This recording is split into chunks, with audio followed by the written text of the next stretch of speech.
Speaker sir, గౌరవ మంత్రి గారి సమాధానంలో అధ్యక్ష ఇదేదో మేము L1 కింద పిలిచాము అని చెప్పి వివరాలు ఇచ్చారు అధ్యక్ష. నేను అడిగేది ఏంటంటే గౌరవ మంత్రి గారిని, ఇది దేశవ్యాప్తంగా గవర్నమెంట్ ఆఫ్ ఇండియా స్కీమ్ అధ్యక్ష.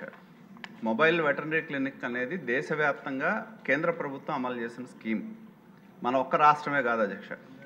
ఇందాక చెప్పినట్టు వన్ టైం పర్చేజ్లో 100% కేంద్ర ప్రభుత్వం vehicle non operating expenditure 100% government of India ఇస్తుంది అధ్యక్ష. ఆపరేటింగ్ కాస్ట్లో 60-40 షేర్లో ఉంటుంది అధ్యక్ష. నేను మంత్రి గారిని అడిగేది అంటే స్పెసిఫిక్గా మంత్రి గారు నన్ను కోరేది, మన రాష్ట్రంలో ఒక మొబైల్ వెటర్నరీ అంబులెన్స్ కొనడానికి ఎంత ఖర్చు అయింది, మిగతా రాష్ట్రాలతో ఎంత ఖర్చు అయిందనే కంపారిటివ్స్ అని సభకు చెప్పాలని కోరుతా ఉన్నా. ఎందుకంటే ఇందాక సహచర సభ్యులు చెప్పిన దాని ప్రకారం అధ్యక్ష, నాకు తెలిసి దేశంలోనే హయ్యెస్ట్ అధ్యక్ష మన దగ్గర రాజశేఖర రెడ్డి గారి పేరు పెట్టి దోపిడీ చేశారు, మరీ దోపిడీ చేశారు దీని మీద. కాబట్టి నేను కోరేది ఏంటంటే పక్కనున్న మన తెలంగాణ ఏంటి, పక్కనున్న కర్ణాటక ఏంటి, పక్కనున్న వెస్ట్ బెంగాల్ ఏంటి, పక్కనున్న ఒరిస్సా ఏంటి, పక్కనున్న మధ్యప్రదేశ్ ఏంటి. ఎందుకంటే ఎక్కడా కూడా ఇంత ఖర్చు పెట్టిన పరిస్థితి లేదు అధ్యక్ష. దీని పేరు మీద మంత్రి గారు ఇది ఏంటంటే L1 టెండరు ఈ ప్రాసెస్లో పిలిచామంటే అసలు టెండర్లు ఏనిస్తే కదా L1 L2 అని వచ్చేది.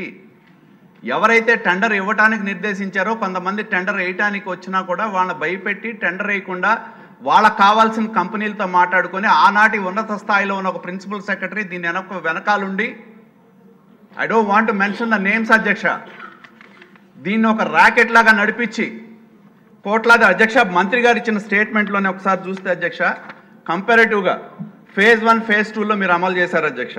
మంత్రి గారు ఏం చెప్తా ఉన్నారు, ఫేజ్ 1 ఫేజ్ 2లో మనం అమలు చేసింది అధ్యక్ష, మొదట 175 అంబులెన్స్కి 143 కోట్లు ఖర్చు పెట్టారు అధ్యక్ష. What is the average cost for each vehicle according to the government expenditure? It is 82 lakhs first ఫేజ్లో. రెండో ఫేజ్లో మీరు ఇచ్చిన దానిలో 165 అంబులెన్స్లు మీరు మీ స్టేట్మెంట్ ప్రకారం 110.7 కోట్లు పిలిచారు అధ్యక్ష. What is the average cost of each ambulance? 68 లక్షలు అధ్యక్ష. ఫస్ట్ ఫేజ్లోనేమో 82 లక్షలు అయింది మీ గవర్నమెంట్ ప్రభుత్వ పరంగా మీరు ఇచ్చిన లెక్కల ప్రకారం. రెండో ఫేజ్లో యావరేజ్ కాస్ట్ వచ్చి 68 లక్షలు అయింది.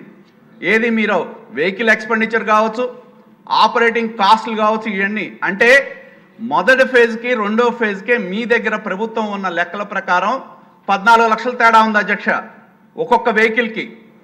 కాబట్టి దాన్ని బట్టి మీరు కనుక టెండర్లు వేయించుంటే ఇంకా తక్కువ ఖర్చుకి, ఎందుకంటే నా దగ్గర ఉన్న సమాచారం ప్రభుత్వం తెప్పించి ఇంకా మాకు చెప్పాలి. మా దగ్గర ఉన్న సమాచారం అధ్యక్ష, పక్కనున్న కర్ణాటక 16 లక్షలకని, అలాగే పక్కనున్న ఒరిస్సా 16.57 lakhs అని, అలాగే తమిళనాడు 19 లక్షలని, ఇట్లా డిఫరెంట్ స్టేట్స్ డిఫరెంట్ కాస్ట్లు ఉన్నాయి అధ్యక్ష మా దగ్గర ఉన్న అనధికారమైన సమాచారం ప్రకారం.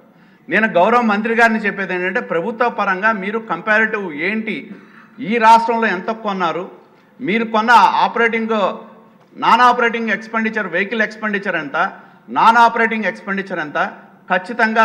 ఎందుకంటే ఇది ఒక పెద్ద దోపిడీ అధ్యక్ష. నేను చెప్తా ఉన్నా, గవర్నమెంట్ ఉన్నత స్థాయిలో అధికారులు కుమ్మక్కైతే ప్రభుత్వ డబ్బుని ప్రజల డబ్బుని ఏ విధంగా అడ్డగోలుగా దోపిడీ చేయొచ్చో ఈ మొబైల్ వెటర్నరీ క్లినిక్స్ అనేది ఒక ఉదాహరణ అధ్యక్ష.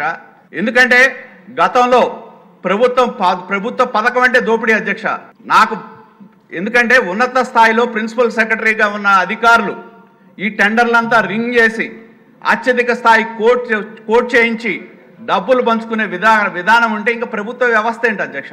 కాబట్టి నేను కోరుతా ఉన్నా మంత్రి గారిని, దీని మీద మీరు సమగ్రమైన అందుట్లో అధ్యక్ష దీని కండిషన్స్లో ప్రతి 20 మొబైల్ వెటర్నరీ క్లినిక్కి ఒక వెటర్నరీయన్ ఉండాలి, 2-3 కాల్ సెంటర్ ఎగ్జిక్యూటివ్స్ ఉండాలి అధ్యక్ష. ప్రతి 100 కనుక దాటితే 6 కాల్ సెంటర్ ఎగ్జిక్యూటివ్స్ ఉండాలి, అలాగే వెటర్నరీ డాక్టర్స్ ఉండాలి. మందులు మెయింటైన్ చేయాలి, డాక్టర్స్ని మెయింటైన్ చేయాలి, టెస్టులు చేయాలి. మీరు ఏదైతే ఇందాక సోదరుడు చెప్పినట్టు వెనకాల మీరు ఏదో మేము ఊళ్ళలోకి వెళ్తున్నాం గేదెలను పైకి లేపి టెస్ట్ చేస్తామంటే చాలా వరకు వెనకాల పనే చేయలేదు అధ్యక్ష. అక్కడికి వెళ్ళిన హైడ్రాలిక్ సిస్టమ్స్ అనేవి.